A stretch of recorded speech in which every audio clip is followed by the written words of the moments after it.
with a record of 10 wins and 0 losses. Girls freshman soccer, JV girls soccer, record of 12 wins, 2 losses and 1 tie. And your state runner-up with a record of 13, 4 and 2, girls varsity soccer.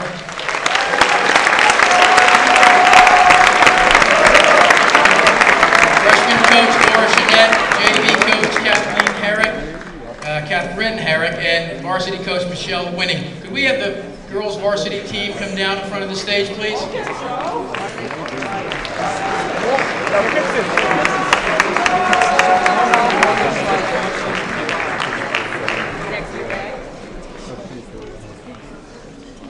This year's Freshman Sportsmanship Award goes to somebody who was a huge encouragement to her team. She was always motivating them. She swung on JV games, she played tough on freshman games, and always had a yes coach attitude, and that's Sam Sarah.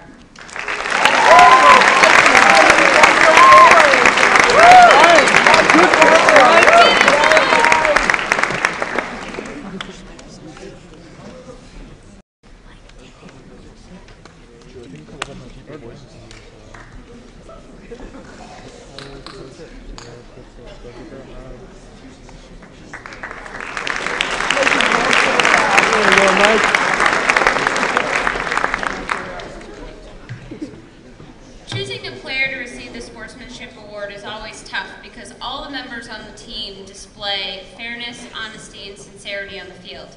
Again, this year was no exception. I enjoyed every moment that I spent with this team. However, Sierra Sauhikian always worked hard during practice and games. I could look towards her to help motivate others and lead the team using encouraging comments and behaviors. She was always the one to check to see if her opponent was okay after a fall. And she was always the person to say when she came off the field, "Wow, that girl is really nice."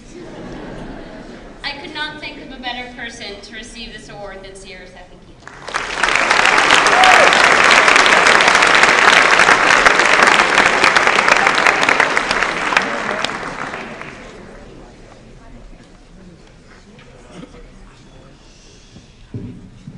So I'm one of the lucky ones that get to have my girls up here with me. So it's nice to see you guys up here. How are you?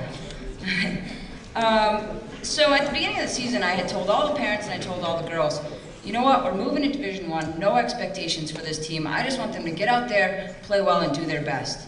But as a coach, if you've ever had that experience, you know the first night you look at who won and lost that day, and you get on the NHIA website and you say, okay, where do we stand?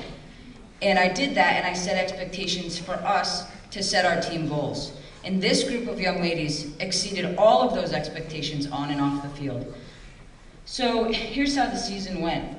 We set some realistic goals, and we said, all right, top 8. Let's see if we can make top 8 and earn a home playoff game. Well, they achieved that after 10 games. Then we said, all right, what's next? Well, coach, I think we can go top 4.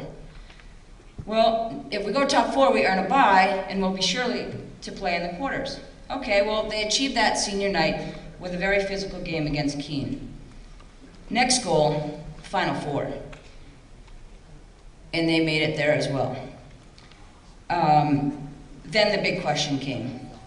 What are they going to do? Are they going to settle for sweatshirts? Because we know that's the thing they love the most. So, are they going to settle for sweatshirts, or are they going to go out there and set another goal? And we didn't talk much about it because we knew that Londonderry was a tough game for us, and we would have to play a nearly perfect game to go out there and beat that team because they're very good. First half, it looked like they were going to settle, and it was 3-1, and Londonderry was just taking us one-on-one all over the field. So at halftime, we talked about it, and we got realistic, and we said, you know what? Girls, you can play them one-on-one all you want, but that's not how this team plays.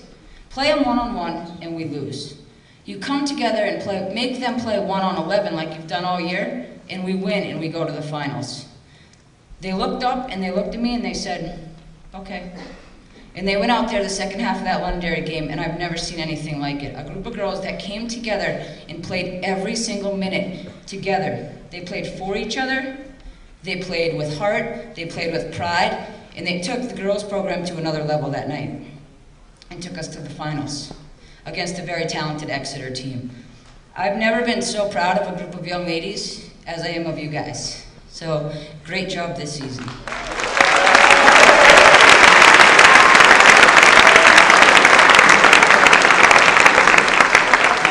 Exeter was a tough game for us, and they gave everything they had that night.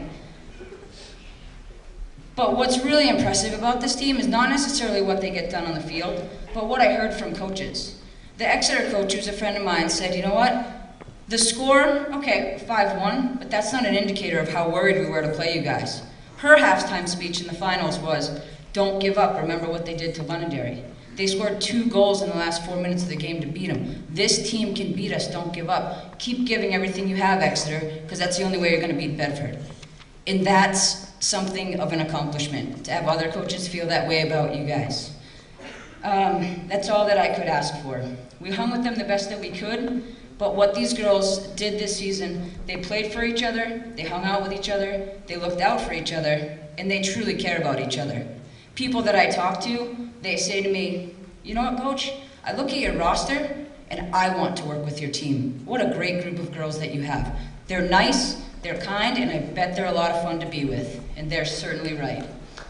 I'm so proud to be a part of this group of young ladies, and I thank them for taking such good care of me this season, which is just one more example of their selflessness and kindness.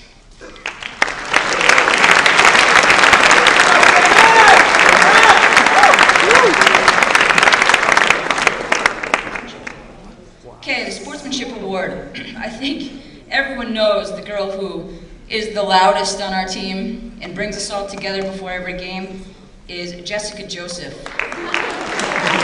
She's enthusiastic, encouraging, motivational, and hardworking every day.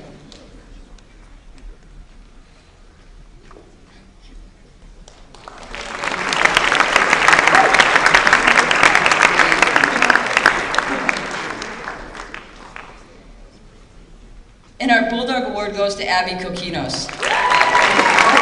She came to me at the beginning of the season, and she said, Coach, I know we lost our center back last year, so if you need one, I could probably do it for you. And I said, all right, well, we'll give it a shot. And man, did she get the job done. She earned first team All-State. She was the core of our back four, helped Brooke get acclimated as our young goalkeeper. She's consistent, confident, determined, positive, and coachable. And she dealt with every responsibility that we gave her. So congratulations.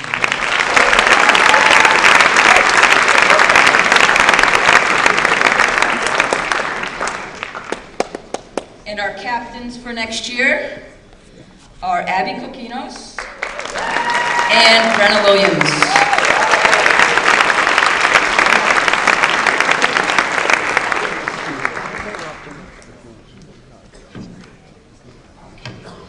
Can Molly and Jenny come up here, please?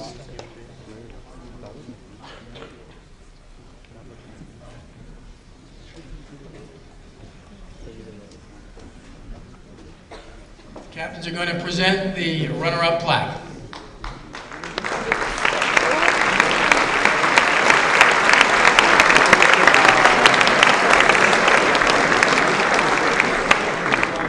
That was almost awkward, wasn't it?